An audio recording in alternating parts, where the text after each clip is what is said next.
We're getting live updates from inside the courtroom, and it's actually getting quite testy in there, where the judge has just raised his voice for the first time as he is pressing Trump's legal team about what is a pretty extraordinary allegation that they are making against the district attorney's office. That's right. They have accused the district attorney's office of professional misconduct, prosecutorial misconduct. They've even suggested that they should be sanctioned.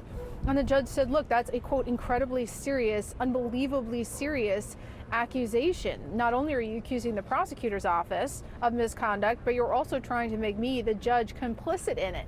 And he pressed the Trump legal team to come up with some case law, some specifics to support this allegation. Because the reason we're here today for this hearing and not for the first day of the trial is that federal prosecutors handed over hundreds of thousands, 100,000 documents. Now, that was not the Manhattan district attorney that did that. Those are federal prosecutors. Okay, so we've covered a lot of unprecedented moments in Trump's legal saga, but what just happened in federal court might be the most stunning and dramatic yet. A federal judge literally walked out of a packed courtroom in the middle of proceedings after Trump's lawyers made arguments that were so offensive to constitutional principles that the judge refused to even sit there and listen to them anymore. Let that sink in for a second.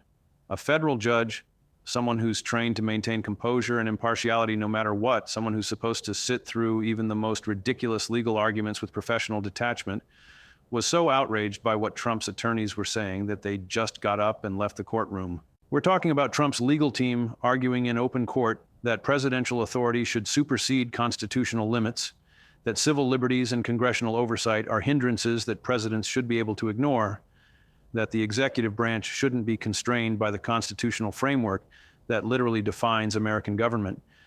The judge didn't just overrule these arguments or issue a stern warning. The judge physically left the room and halted proceedings entirely while making clear that the court will not entertain arguments that degrade the Constitution and disrespect the rule of law. Legal experts are calling this act unprecedented. They can't find examples of federal judges walking out of hearings in protest over attorneys' arguments. That tells you just how extreme and inappropriate Trump's lawyers' conduct must have been to provoke this kind of reaction from someone in one of the most restrained and formal professions that exists. But before we go any further, real quick, let's be honest. You can't really trust mainstream media anymore. That's why we built Pump Politics, to bring you real stories, real context, and no corporate spin. If you want to stay ahead of the headlines, join our free newsletter. We'll send the news straight to your inbox every day. Just click the link in the description to join. And if you just want to support what we're doing, join us. Be part of the community that actually cares about the truth. All right, let's get back to the video. We begin this hour with President Trump's week that went from bad to worse as the stinging losses and embarrassing setbacks piled up.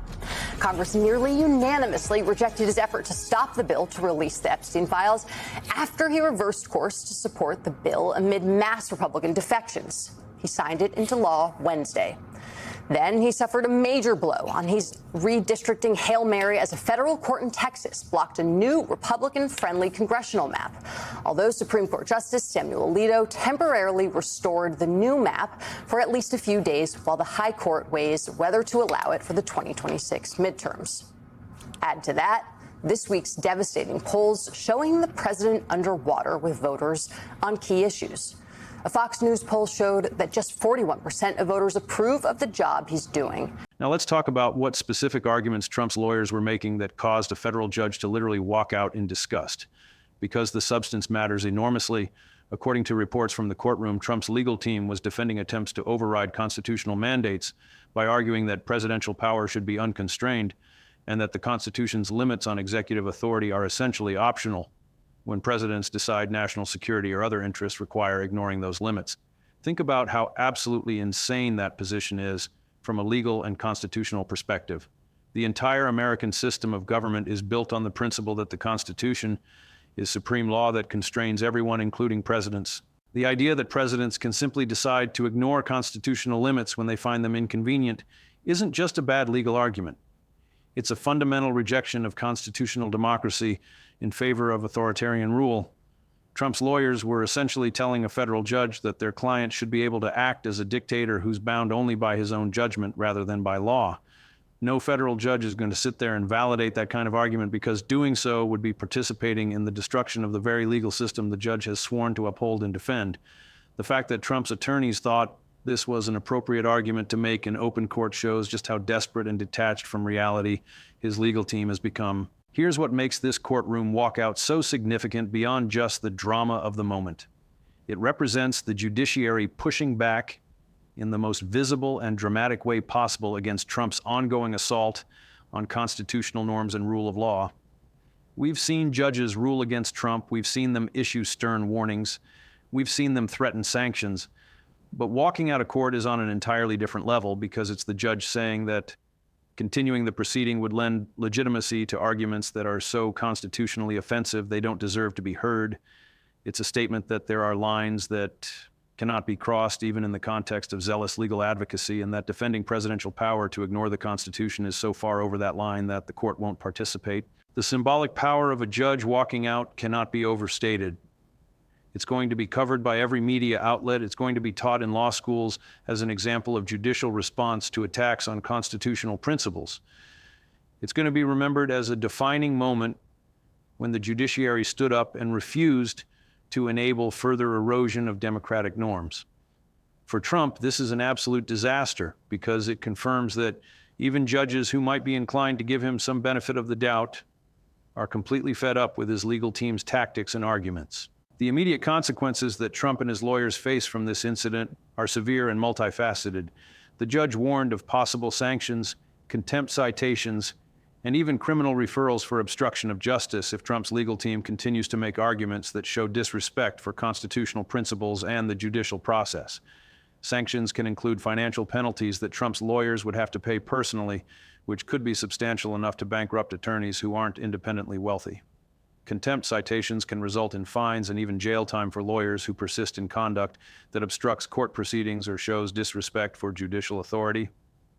Criminal referrals for obstruction of justice could lead to federal charges against Trump's attorneys for interfering with the administration of justice through their legal arguments and tactics. These aren't empty threats.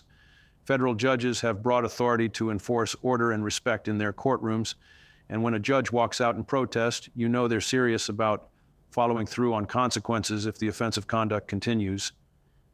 Trump's legal team is now in a position where they have to either completely change their approach and arguments or face personal legal jeopardy that could destroy their careers and potentially send them to prison. That's going to make it very difficult for Trump to find competent attorneys willing to represent him going forward because nobody wants to take on a client whose defense strategy involves making arguments so extreme that judges walk out of court. Let's break down the broader context of why Trump's lawyers are making these kinds of extreme constitutional arguments in the first place, because understanding their strategic desperation is crucial to grasping how completely Trump's legal position has collapsed. We've covered extensively how the Supreme Court stripped away Trump's immunity claims, how his witnesses are collapsing and confessing to crimes, how the Epstein files are about to expose his worst secrets, how Pam Bondi faces prison for obstruction. Trump's legal team knows they have no viable defenses left using normal legal arguments and precedent. Every conventional strategy has been eliminated by Supreme Court rulings, by overwhelming evidence, by witness testimony. So they're apparently resorting to arguments that are completely outside the bounds of accepted legal reasoning, essentially saying that Trump as president had unlimited power and that constitutional constraints don't really apply to him. This isn't a legitimate legal theory that has any basis in constitutional law or precedent. This is desperation masquerading as legal argument. Trump's lawyers know these arguments are going to fail, but they're making them anyway because they literally have nothing else left.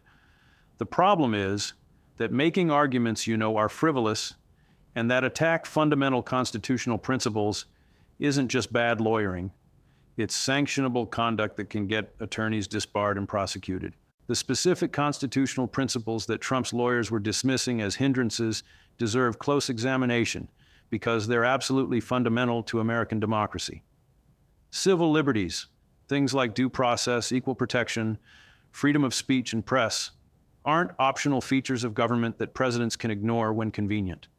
They're core protections that define what it means to live in a free society rather than under authoritarian rule. Congressional oversight isn't a hindrance to presidential power. It's a constitutional obligation that ensures the executive branch remains accountable to the people's representatives. The separation of powers that Trump's lawyers were arguing against isn't bureaucratic red tape. It's the structural framework that prevents any one branch from accumulating tyrannical control. When Trump's attorneys stand up in federal court and argue that these constitutional protections and structures are obstacles that their client should be able to override, they're not just making a bad legal argument. They're advocating for the dismantling of constitutional democracy itself. No judge who understands their oath to support and defend the Constitution can sit there and allow those arguments to be presented as legitimate legal positions worthy of consideration. The judge who walked out was sending the clearest possible message that there are some arguments that fall so far outside the bounds of acceptable advocacy that the court won't dignify them with a response. The panic within Trump's camp that this courtroom collapse reveals is palpable and understandable given how badly things are going across every front. Trump's lawyers just caused a federal judge to walk out of court, which is going to be front page news and which makes Trump look like his legal defense is so extreme and unhinged that even the courts won't tolerate it. This comes on top of the Supreme Court rulings eliminating immunity, on top of witnesses confessing to crimes, on top of Pam Bondi facing prison, on top of the Epstein files about to drop, on top of impeachment proceedings accelerating, on top of the Republican Party completely abandoning Trump. Every single aspect of Trump's legal and political situation is deteriorating simultaneously, and there's no end in sight to the cascade of disasters. The people advising Trump have to know they're on a sinking ship, but they're apparently so committed or so trapped that they're continuing to make arguments that are destroying their own professional reputations. The courtroom walkout is going to make it even harder for Trump to find competent legal representation going forward because lawyers are going to see what happened and decide they don't want to be associated with a client whose defense strategy involves insulting the Constitution in ways that provoke judges to leave the courtroom. Let's talk about the broader implications for the legal profession and judicial system, because this incident raises serious questions about the ethical obligations of lawyers and the ability of courts to maintain order and respect. Attorneys are bound by professional rules that prohibit them from making frivolous arguments or from advocating for positions that are contrary to law. When Trump's lawyers stand up and argue that presidential power should be unconstrained by the Constitution, they're potentially violating those ethical rules in ways that could lead to bar discipline, including suspension or disbarment. State bar associations that license attorneys have authority to investigate and punish lawyers who engage in misconduct, and making arguments that attack the Constitution in federal court is exactly the kind of conduct that warrants investigation. We're likely to see bar complaints filed against Trump's attorneys based on this courtroom incident, and those complaints could result in formal proceedings that threaten their licenses to practice law. Beyond the individual lawyers involved, this incident raises questions about how courts should respond when attorneys cross the line from zealous advocacy into making arguments that are fundamentally inconsistent with constitutional principles. The judge who walked out clearly decided that allowing the arguments to continue would have been legitimizing an attack on the Constitution itself. But that kind of dramatic response is only viable in the most extreme circumstances. Courts need clearer guidance on when and how to sanction attorneys who make constitutionally offensive arguments without infringing on lawyers' obligations to zealously represent their clients. The political backlash that this courtroom incident is generating is going to be massive and is going to further isolate Trump by confirming that his legal defense is built on rejecting constitutional principles rather than working within them. Congressional and judicial leaders from both parties are condemning Trump's lawyers' tactics and expressing grave concerns about threats to constitutional safeguards. When you have bipartisan agreement that Trump's legal team crossed a line by insulting the Constitution in federal court, that's a powerful signal that Trump has lost the ability to frame his legal troubles as partisan persecution. Even Republicans who've been reluctant to completely break with Trump are going to have difficulty defending attorneys who literally argued that presidential power should supersede the Constitution. The media coverage of this incident is going to be extremely negative for Trump because the visual of a federal judge walking out of court in protest is incredibly damaging and memorable. It reinforces every narrative about Trump being a threat to constitutional order and rule of law. It gives Trump's opponents powerful ammunition to argue that his entire defense strategy is based on rejecting American democratic principles. And it accelerates the collapse of whatever remaining political support Trump has, because nobody wants to be associated with someone whose lawyers insult the Constitution in federal court. The calls for judicial reforms that this incident is amplifying deserve attention because the event highlights vulnerabilities in how courts handle attacks on constitutional principles. Legal and political leaders are expressing concerns that the current system doesn't provide adequate tools for judges to respond when attorneys make arguments that are fundamentally incompatible with constitutional democracy. Walking out of court is dramatic, but it's not a formal mechanism with clear procedural rules and consequences. Some are calling for enhanced sanctions authority that would allow judges to immediately penalize attorneys who make constitutionally offensive arguments without having to go through lengthy disciplinary processes. Others are advocating for mandatory bar referrals when attorneys argue that government officials should be able to ignore constitutional constraints. Still others are pushing for reforms that would make it easier to disqualify attorneys who repeatedly engage in conduct that shows disrespect for the judicial system. The challenge is balancing these enforcement mechanisms against attorneys' obligations to zealously represent clients and against First Amendment protections for legal advocacy.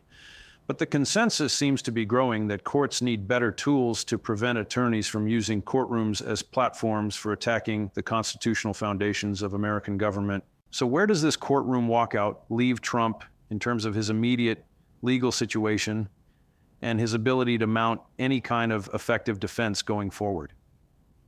The short answer is that he's in even worse shape than before, because this incident confirms that his legal strategy has devolved into making arguments so extreme that judges won't even sit through them. Trump needs judges to at least consider his arguments and rule on them through normal legal processes.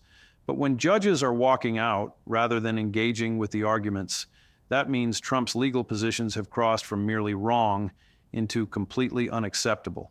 The proceedings that were halted by the judge's walkout are going to resume eventually, but they're going to resume with the judge extremely hostile to Trump's legal team and predisposed to rule against them on every issue. The threat of sanctions, contempt, and criminal referrals is going to hang over Trump's attorneys and is going to make them either completely change their approach or withdraw from representing Trump altogether.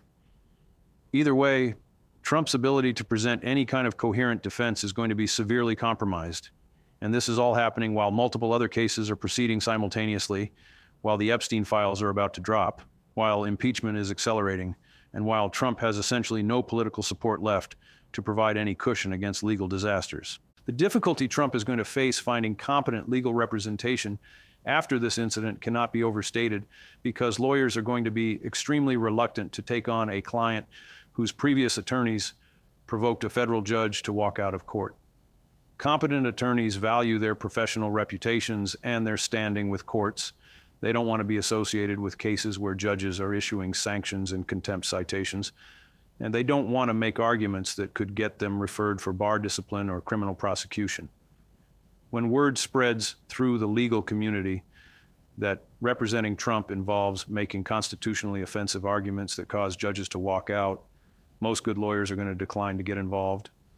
Trump is going to be left with attorneys who are either true believers willing to sacrifice their careers, or lawyers who are so desperate for work that they'll take any client regardless of the reputational damage. Neither of those categories includes the kind of skilled, strategic advocates that Trump desperately needs to have any chance of defending against the overwhelming legal jeopardy he faces. The decline in quality of Trump's legal representation is going to accelerate, which is going to lead to more courtroom disasters like this walkout, which is going to make it even harder to find competent lawyers, creating a vicious cycle that ends with Trump essentially undefended against criminal prosecutions. Let's talk about what happens when the halted proceedings resume, because the judge is going to come back with an agenda to ensure the courtroom maintains proper respect for constitutional principles. We can expect the judge to issue formal orders prohibiting Trump's attorneys from making certain arguments or from raising constitutional challenges in certain ways. The judge might impose gag orders that limit what Trump's team can say publicly about the case. There could be sanctions imposed immediately for the conduct that caused the walkout, including financial penalties and formal reprimands. The judge might accelerate the proceedings and deny defense motions for continuances or delays as a way of punishing the offensive conduct. Every ruling the judge makes going forward is going to be viewed through the lens of this walkout incident. The defense has lost all credibility and goodwill with the court, which means they're going to lose on close calls and discretionary decisions. The hostile courtroom environment that Trump's lawyers created through their constitutional insults is going to make it almost impossible for them to effectively represent their client, even if they want to. And all of this is going to be playing out in public with media coverage highlighting how badly Trump's legal defense has deteriorated. The precedent that this incident sets for how courts handle extreme legal arguments is going to be studied and debated for years because walking out of court is such a dramatic and unusual response. Law schools are going to teach this case as an example of what happens when attorneys go too far in attacking constitutional principles. Future judges facing similar situations are going to reference this walkout as justification for their own strong responses to offensive legal arguments. Defense attorneys in other cases are going to be warned by judges not to follow Trump lawyers' example of insulting the Constitution. The incident is going to become shorthand in legal circles for the absolute boundary of acceptable advocacy. You can make aggressive arguments, you can challenge precedent, you can push legal theories that are novel or controversial, but you cannot advocate for rejecting constitutional constraints on government power without facing severe consequences. The chilling effect on attorneys who might be tempted to make similar arguments is probably healthy for the legal system because it reinforces that there are some positions that fall outside the bounds of legitimate advocacy regardless of how desperate your client's situation might be. The intersection of this courtroom disaster with all of Trump's other legal and political crises creates a narrative of complete collapse that's going to be impossible for Trump to overcome. Every news story about Trump for the foreseeable future is going to mention that his lawyers' arguments were so offensive to constitutional principles that a federal judge walked out of court. That's going to be in the first paragraph of articles about his criminal prosecutions, his impeachment, the Epstein files release, everything. It becomes part of the permanent record of Trump's presidency and legal troubles, that his defense strategy devolved into attacking the Constitution so aggressively that the judicial system rejected it in the most dramatic way possible. The cumulative weight of all these disasters is going to crush whatever remains of Trump's political movement and is going to make his eventual convictions and imprisonment seem not just legally justified, but morally necessary. When someone's legal defense involves arguing that they should be above constitutional constraints, and when that defense is so offensive that judges walk out rather than listen to it, there's really no argument left for why that person deserves sympathy or lenient treatment. Here's the bottom line as we wrap up analysis of what might be the most dramatic courtroom moment in Trump's entire legal saga. A federal judge walked out of court in protest after Trump's lawyers argued that presidential authority should supersede constitutional limits and dismiss civil liberties and congressional oversight as hindrances. This unprecedented judicial action signals extreme frustration with Trump's legal team's tactics and with their fundamental disrespect for constitutional principles.